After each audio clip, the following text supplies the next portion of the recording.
मी tomato बटाट्याचा रस्सा कसा करायचा? टॅमॅटो बटाट्याचा रस्सा करायला आधी एका कढईमध्ये तेल घे, मग त्यात जिरे टाक. आता त्यात कांदा, लसूण, आल्याचा तुकडा टाक. गुलाबी होईपर्यंत भाजून घे.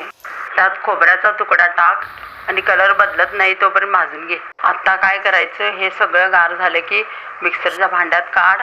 त्यात जरा कोथिंबीर घाल. हे सगळं बारीक करून घे. आता कढई तापायला ठेव. त्यात तेल घाल. तेल तापलं की जिरं मोहरी टाक. बारीक केलेला मसाला टाक. जरा भाजून घे. मग त्यात टॅमॅटो टाक. मीठ टाक.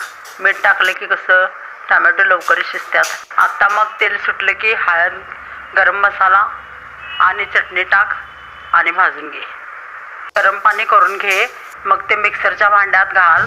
मग ते भांडं स्वच्छ करून पाणी वत. आता जरा उकळलं की त्यात शिजलेला बटाटा टाक. मग झालं बघ टॅमॅटो बटाट्याचा रस्सा.